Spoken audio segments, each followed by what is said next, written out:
communiquer différemment. Là, je suis en train de communiquer. Sauf que ça, c'est pour utiliser ça, c'est plus communiquer, mais un deuxième terme que l'on utilise. Écoute, donc c'est télécommuniquer. C'est télécommunication. Le mot a été inventé il y a un peu plus d'un siècle. D'accord? Et la télécommunication, donc vers 1880 et quelques. Le mot est la chose, mais la chose, elle, c'est le télégraphe qui existe. Et lui, il y avait 226 ans. Donc, en clair, aujourd'hui, on communique, on télécommunique, c'est pas que ça a duré 226 ans. Ben, c'est ce que je veux vous prouver ce soir, vous montrer ce soir comment ça fonctionne, comment ça marchait. La télécommunication, le mot après la... Bonsoir madame. Bonsoir. Après la mention, avec un certain nombre de petits détails. Voilà. Eh bien, la télécommunication a été inventée par le monsieur que vous avez à gauche, qui s'appelle Claude Schaap. Et comme ils étaient un certain nombre, c'était 5 frères, et il y avait 3 sœurs aussi, eh bien, il s'est appelé, on l'a appelé Schaap de Verre. Ah, j'ai jamais su pourquoi il s'appelait Schaap de Verre. Il est né le 25 décembre 1763, et comment dirais-je, son père était un administratif, il était du côté de Brelan dans la Sarthe, et comme avec 8 enfants qu'il faut élever, il va falloir trouver de l'argent, il n'a rien trouvé de mieux que de mettre le petit dernier dans une soutane et de le transformer en religieux. Voilà. Et donc, sauf que ça ne l'intéressait pas beaucoup. Et à l'époque, puisque nous sommes avant la Révolution française, eh bien, il a voulu faire autre chose que faire de la religion. Bonsoir. Et donc, il devient ce qu'on appelle un abbé commendataire. Autrement dit, c'est quelqu'un qui ne fait pas de cérémonie religieuse. Mais par contre, quel est le rapport avec un abbé? Eh bien, il a ce qu'on appelle des prébendes. Est-ce que vous savez ce que c'est que des... peut-être ce que vous savez ce que c'est que des prébendes? Oui? Non? Eh bien, les prébendes, c'est extrêmement simple. On vous offre des terres, vous avez des ressources, ça vous rapporte de l'argent, et puis tout ça sous le couvert de l'Église. Et donc, en bon scientifique, il s'intéresse à beaucoup de choses, à l'électricité, il s'intéresse au verre à soie également, et en fait, il a pris le virus de son oncle, qui est à côté, à droite, qu'on appelait le célèbre abbé, qui s'appelait Jean Schaap de Troche, et qui est un voyageur extraordinaire avant la lettre, puisqu'il va étudier une éclipse au fin fond des États-Unis. Je vous rappelle quand même qu'on est en 1770, hein, au fin fond des États-Unis pour étudier une éclipse du soleil, et il meurt là-bas. Pas de bol. Mais son neveu va suivre la voie et il se lance dans un certain nombre d'inventions. Il s'intéresse aux travaux des anciens et on va y arriver aux communications, puisqu'on commence à y être, puisque de tout temps, contrairement à ce qu'on peut croire, on s'intéresse à le transport des informations. Depuis la préhistoire, on a un certain nombre de preuves qui existent. Et vous avez donc ici 2 exemples que j'aime bien. Le premier exemple à gauche, ce sont des tours, ce qu'on appelle des tours à signaux. Et ces fameux tours à signaux, vous voyez qu'il y a une branche au-dessus avec un flambeau. Et en agitant ce flambeau, en les allumant, en les éteignant, on établit un code. Et ce code, vous avez les codes, vous avez ensuite ces signaux, on les répète de relais en relais. Et donc, on fait avancer un message. Il y en avait environ 1200 en Gaule. Il y en a un peu plus de 1000 autour du bassin de la Méditerranée, et il y en avait un peu partout dans tout l'Empire romain. Donc, il a étudié ce système. Comment on le sait? Mais parce qu'un de ses frères a écrit un ouvrage qui s'appelle La télégraphie Sharp, sous son propre nom. Et à l'intérieur de cet ouvrage, il raconte l'histoire de son petit frère qui apprend un certain nombre de choses. Et puis parmi toutes ces inventions, donc là arrive l'idée du relais. On relaie une information de tour à tour et de moyens visuels. Alors c'est relativement peu pratique, évidemment, à cause des flambeaux, ça ne s'allume pas bien, ça coule, puisqu'on mettait du suif. Ça donne parfois des grands flambeaux, parfois des petits, on n'arrive pas à lire, enfin bon. Mais enfin, ça marchait. Je vous passe un certain nombre d'autres personnages qui sont étudiés aux télécommunications. Il y en a un qui est très intéressant, c'est celui qui est à droite, qui est un Anglais, 1800. Ça ne peut pas être 1800. Il y a une erreur dans le truc, c'est moi qui fais la boulette. C'est 1768. C'est juste avant. C'est un système à panneaux. Vous allez voir que là aussi, ça va entrer dans l'histoire des télécommunications. Comment ça marche? Eh bien, il y a des symboles, il y a des panneaux, un panneau noir, un sans panneau, autrement dit qui est blanc, avec des symboles, que Robert Hooke montait, descendait, avec, donc pour faire des signaux, des symboles. Quand vous avez un deuxième, puis un troisième, puis à nouveau les phénomènes de relais, on peut relayer une information l'une après l'autre. Il y a des tas d'autres inventeurs dans ce style-là, et Claude Sharp s'en est absolument tous inventés. Quelles sont les conclusions qu'il en a? Les conclusions, c'est que pour franchir de grandes distances, il faut des relais. Point 1. Point 2, il faut qu'ils soient suffisamment éloignés pour que la distance augmente, qu'ils soient suffisamment près pour les voir. Et de 2. Ensuite, troisième chose, il faut un système de transmission. C'est quoi un système de transmission? Ben là, vous en avez deux. Vous avez les torches, on allume, on éteint, on allume, on éteint, et vous avez les panneaux. Et de 3. Il faut ensuite, et on va commencer à appeler un chat, il faut que l'émetteur, celui qui émet une idée, et le récepteur, celui qui la reçoit, soient en phase. Vous voyez que je commence à utiliser des termes de plus en plus techniques. Il faut qu'ils soient en phase, il faut qu'ils se comprennent, eux. Mais s'il y a un petit espion juste à côté qui dit « Tiens, communique entre eux là, qu'est-ce qu'ils sont en train de vendre là, les deux là ?» Eh bien, j'arrive pas à lire. Pourquoi? Ben parce qu'il faut que ce soit secret. Donc, le code qu'on va utiliser, je suis incapable de vous dire ce que le H représente.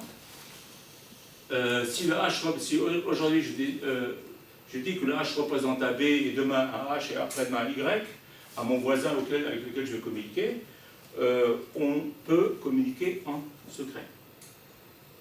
D'ailleurs, lorsque Sharp inventera son système, avec ce principe-là, on parle de technologie du secret. Tout le monde suit? Bon, nous communiquons bien? Alors on continue.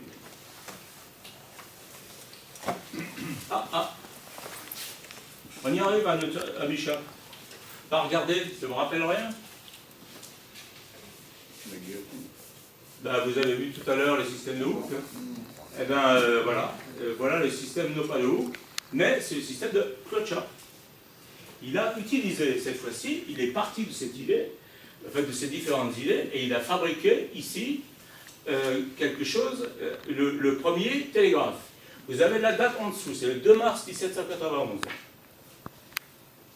Et bien ce jour-là est la date de naissance de ce qu'on appelle les télécommunications. Comment ça marche? Eh bien il a un panneau avec un cadran. Vous voyez qu'il y a des lettres qui sont dessus, une aiguille, donc il place une lettre, une aiguille, et si vous regardez bien au fond, là, il y en a un deuxième. Il suffit donc tout simplement de répéter le signal. Je regarde qu'est-ce qu'il fait comme signal, H ou Z, peu importe. Je regarde, H ou Z, je fais la même chose. Le suivant fait la même chose. Et donc, c'est presque immédiat. Le temps de changer mon signe, mon symbole, et hop, le suivant. Et donc, là, la trappe. Et vous avez, à ce moment-là, de la télécommunication, de la communication à distance. Bon, ceci dit, c'est quand même un peu primitif. Il ne faut pas non plus, quand on met, alors je viens de dire, bon, faire la lettre A en 3 secondes, dites voir au revoir, vous avez 2 minutes. Et donc, partant de là, c'est pas mal comme système, mais il y a mieux. Il fallait faire mieux. Alors vous allez me dire, mais qu'est-ce qu'il nous raconte là, ce coup-ci? Bonsoir, Alain. Bonsoir. Et donc, l'idée, c'est d'aller montrer la chose, parce que là, pour le moment, on est à Brulon, dans la Sarthe. Tout le monde a trouvé que c'était excellent comme système. Claude Chappe s'est engagé à l'époque, avec sa famille, à essayer de développer la chose, parce qu'apparemment, ça fonctionnait très bien. Et donc, il se trouve que, ah, bon sang, mais bien sûr, un de ses frères, il devient député de Dijon. Je ne fais pas de politique, hein. Je sais bien que la période électorale, mais ce n'est pas de ma faute, s'il avait son frangin, un frangin député, qui lui a eu l'idée de faire quoi, à votre avis? Il a amené le petit frère à qui? Hein? On est en pleine révolution, et donc il l'a amené au comité de salut public pour leur proposer, bonsoir monsieur, allez, le suivant aussi, allez-y.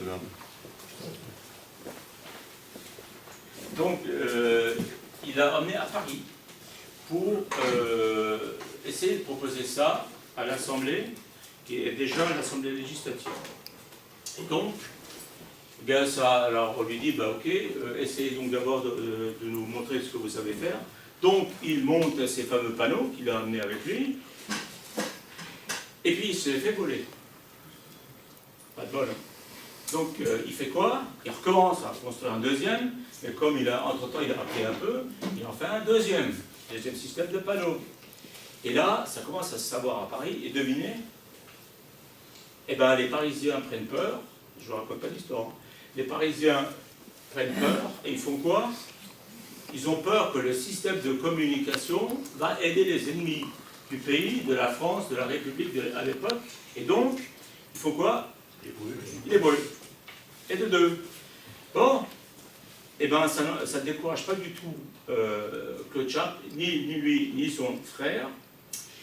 Et alors, eh bien, entre-temps, là, en 2 minutes, raconter, mais ça fait 2 ans, entre la fabrication, l'arrivée, la réparation, etc., il met 2 ans, et entre-temps, il a évolué, et son système a évolué. Et ça y est, il a un nouveau système qui est prêt. Et ce nouveau système qui est prêt, eh bien, il est totalement changé. C'est un système non plus de panneaux, mais avec des éléments en bois, là-bas, sur la droite,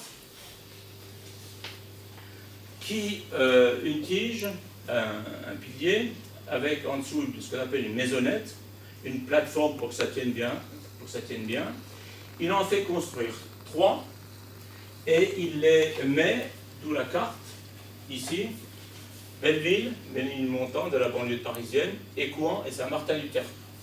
Et il fait une expérience, et cette fois-ci finement joué, il va amener un des ténors de la politique à l'époque, qui est un député qui s'appelait Rome, et R-O-2-M-E, et puis il a emmené un savant qui s'appelait Lacanal, je ne sais pas si ça veut dire quelque chose, c'est un mathématicien, c'est un matheux, et tous les 3, ils assistent à une démonstration, ça fonctionne impeccablement bien. Les bras, ici au départ, signaux alphabétiques, plus tard il fera autre chose que des signaux alphabétiques.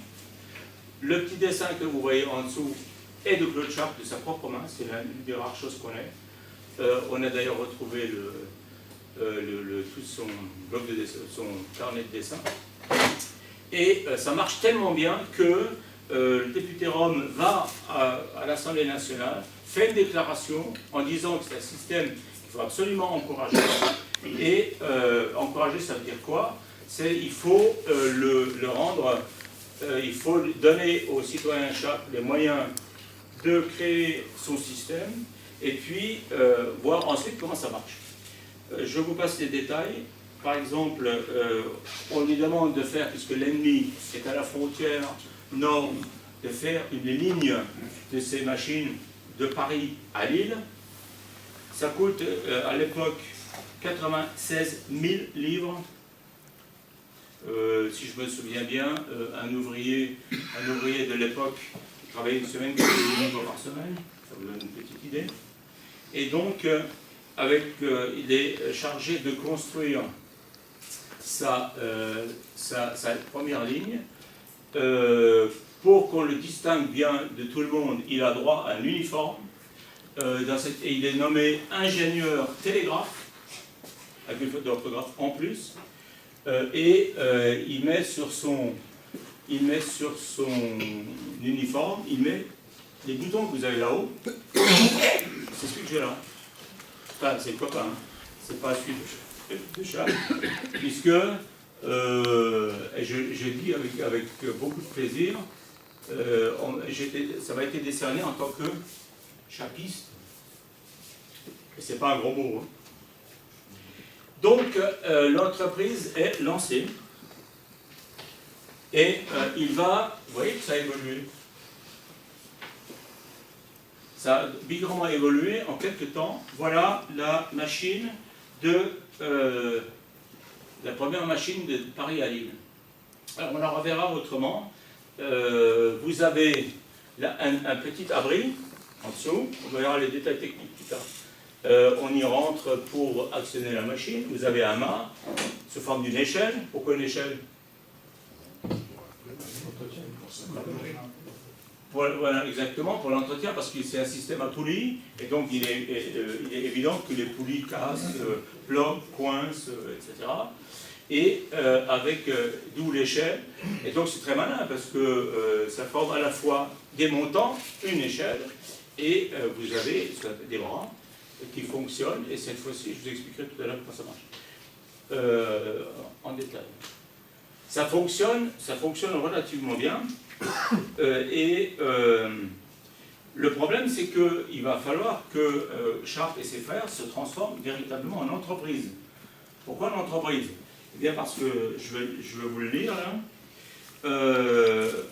Alors, il a dû inventer un code. Vous avez vu tout à l'heure, il y avait un bout de code. Ben, il va falloir maintenant qu'il fabrique un vrai code. Ensuite, il va falloir qu'il mette un appareil en route, il faut qu'il le teste. Par rapport à ce que vous avez vu tout à l'heure, c'est très primitif, c'était très primitif, mais ça c'est déjà beaucoup plus compliqué. Il faut ensuite trouver les matériels. Il faut trouver les matériaux, puisque je vous rappelle quand même, enfin je vous rappelle que, je ne l'ai pas dit tout à l'heure, mais bon, on est en guerre. À ce moment-là, en 1793. Donc le métal est difficile à trouver, et il y a d'autres choses qui sont également difficiles à trouver. Il faut évidemment, ici, on va installer ceci de relais en relais, c'est-à-dire sur 5, 6, 7, 8 km. Mais de Paris à Lille, je ne sais plus combien il y a de kilomètres, mais c'est de l'ordre de 250, quelque chose comme ça. Donc ça fait quoi? Ça fait un peu plus de 20 stations. Il va falloir trouver le matériel, il va falloir trouver les gens, il va falloir trouver un certain nombre d'autres choses. Par exemple, si vous, sur 2 à 3 km, vous voyez à l'œil, d'accord, si vous installez votre système tous les 3 km, ça ne va pas aller très loin, hein, et ça ne va pas aller très vite.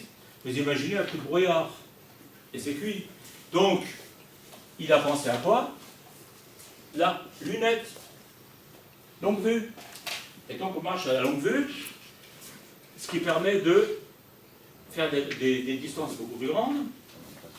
Il faut qu'il trouve des gens, il faut qu'il trouve de l'argent, il faut qu'il trouve, enfin bref, énormément de choses. Et donc c'est le premier système de télécommunication et qui fonctionne. Il fait des jaloux, évidemment, et tout à coup, il y a plein d'inventeurs qui ont eu la même idée. Et donc, comme ils ne peuvent pas, puisque l'ingénieur télégraphique est protégé évidemment par la République, ils ne peuvent pas le lui piquer, bien sûr. Donc, ils vont inventer d'autres systèmes. Et on va voir lesquels après. C'est parti.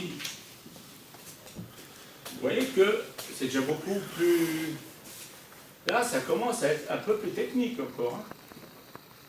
Nous sommes en 1795. En moins de 5 ans, regardez où on en est arrivé.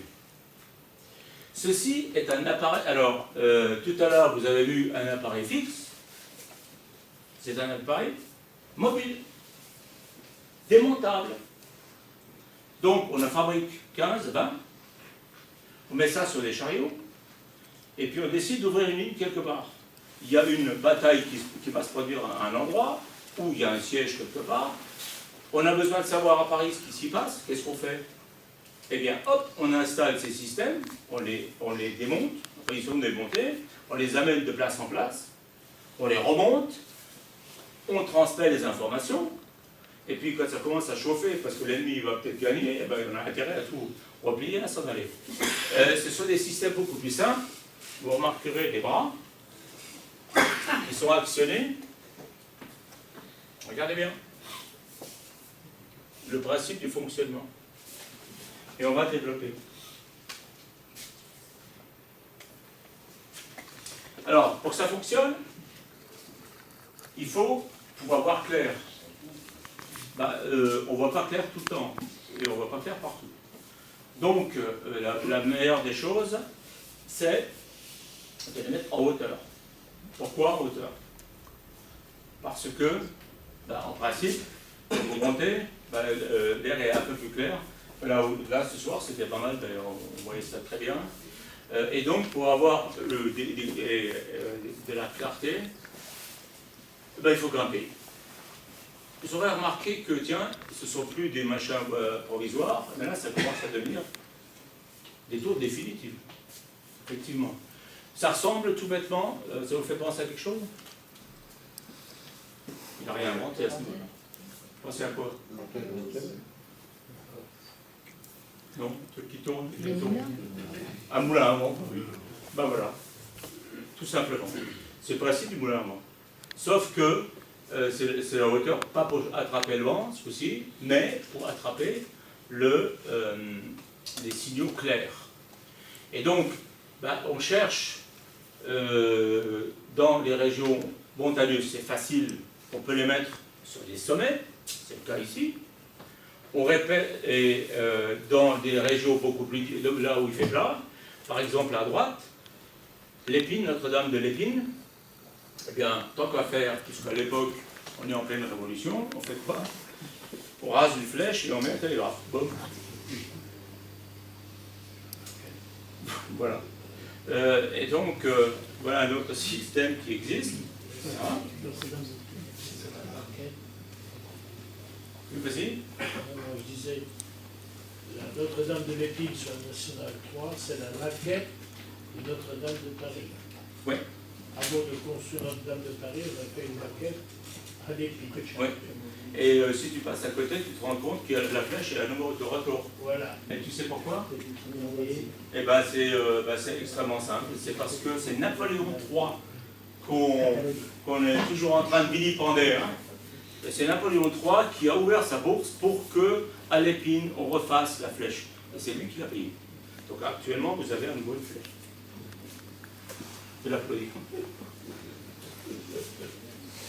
Donc, là, on va faire un peu de technique, puisqu'on a déjà un certain nombre de choses. Maintenant, on va rentrer un peu plus dans la technique. J'aime bien la technique. Vous avez, cette fois-ci, les différents télégraphes en eux-mêmes. Tout à l'heure, ils étaient en pierre, mais il n'y a pas de la pierre partout. On ne trouve pas forcément du ciment, etc., etc., etc. Donc, tout est, en général, en bois. Et puis, ça coûte moins cher. En bois, donc vous avez ici 2 télégraphes standards qui ont existé à tout hasard à la fin, à la plus grande période. Je vous donne une toute petite idée, comme ça, vous verrez. cette entreprise, à votre avis, combien est-ce qu'on a fait de stations de télégraphe Sharp? Je vais vous le dire. Hein. Il y en a recensé aujourd'hui 587 stations Sharp en France. Et je ne vous parle pas de ceux qui se sont branchés dans les 6 pays européens. On verra tout à l'heure. Qui c'est qui savait? Moi j'ai l'habitude, je fais toujours le coup. Hein. Moi il y a 15 ans, je ne savais pas non plus. Hein. Vous inquiétez pas. Donc, le bidule, comment ça marche? Eh bien, vous avez un abri. Voilà. Il est de profil et puis il est de face, il est ouvert. Vous avez un abri. Vous avez, ce que vous avez vu tout à l'heure, une échelle avec les 2 ailes. On va détailler. Vous avez la machine est à l'intérieur et ça, ce sont des boîtes à lunettes. Vue suivante, on va voir un petit peu plus de technique. On rentre dans la technique. J'aime bien celui à droite avec l'écran qui gondole. Vous avez là la taille. Voilà, on arrive à lire, hein, 7,80 m et quelques. D'un côté, 4,60 m, etc., etc. Tu donnes les mesures là? Oui. Tu donnes les mesures. Oui. Alors, c'est très exactement 7,80 m. Alors, c'est 7,86 m. En fait, on n'est pas... Enfin, le système métrique a été inventé, mais par contre, on ne l'applique pas encore complètement. Et donc, 7,86 m sur 4 mètres... Là-haut, il y a 4,83 m, je crois, ou 4, je ne sais plus. Voilà.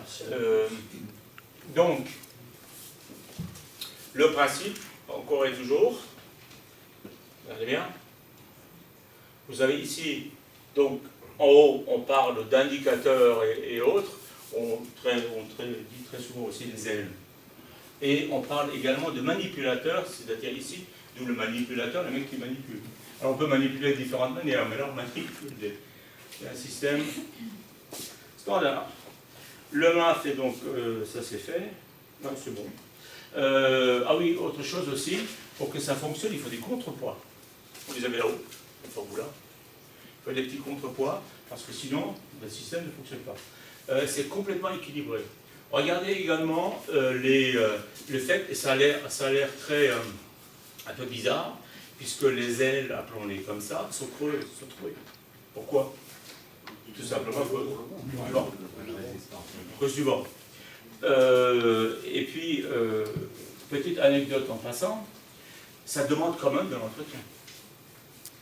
Et il y en a qui ont eu des surprises parce que, vous connaissez un peu le Haut-Bar, on y reviendra tout à l'heure. Le Haut-Bar a été la première station qui a été reconstituée. Hein. On en a à peu près 25 aujourd'hui en France.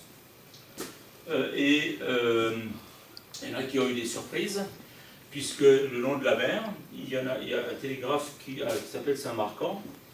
Et à Saint-Marcan, quand l'hiver vient, il n'y a plus de touristes, alors ils ont tout fermé, ils ont bien fermé et tout. Le printemps après, au bout de 3 mois, ils ont dit bon, maintenant les touristes reviennent, on va remettre la machine en route. Et elle était coincée. Bah oui, parce que tout avait gonflé.